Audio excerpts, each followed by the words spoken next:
Teniamo presente che c'è un fortissimo legame tra la sostenibilità e l'utilizzo energetico. Le tecnologie per la sostenibilità legate alla produzione energetica stanno registrando tassi di crescita enormi a livello mondiale. Si tenga presente che nel solo 2009 nel settore della generazione elettrica più del 60% degli impianti installati sono a fonti rinnovabili, di cui il 40% sono impianti eolici. Si tratta di mercati innovativi in cui per crescere è richiesto un forte livello di innovazione che è presente nel nostro settore e del quale le aziende di quest'area possono approfittare. E questo è uno degli aspetti più importanti della sostenibilità. Teniamo poi presente che la sostenibilità di prodotto è diventato uno degli elementi di valutazione del successo di un prodotto. Non possiamo più solo basarci sul prezzo, a livello anche commerciale la sostenibilità è una variabile importantissima.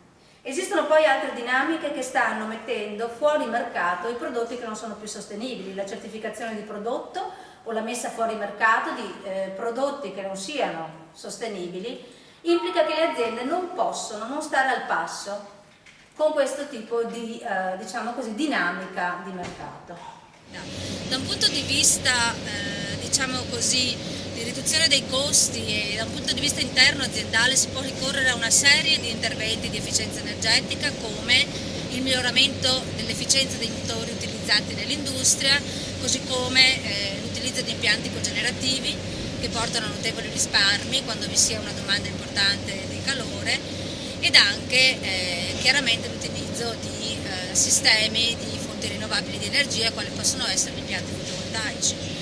Per le imprese tradizionali invece l'occasione importante è quella di poter diversificare nel settore delle fonti rinnovabili. In questo momento siamo alla sede di General Membrane, un'azienda che dal 2007 ha diversificato la sua produzione tradizionale, che è quella di membrane isolanti bituminose, con i pannelli fotovoltaici flessibili che vediamo installati qui sul tetto dell'azienda.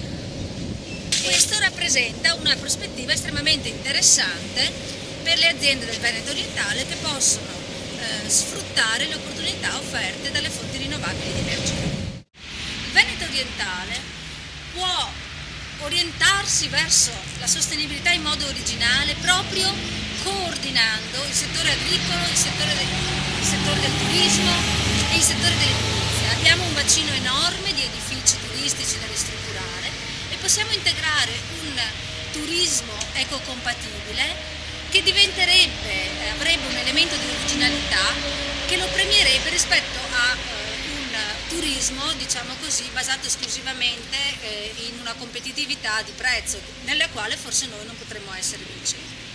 Ecco, teniamo presente che l'orientarsi verso la green economy non è un di più, è strettamente necessario. La crescita innovativa si fa solo se è sostenibile.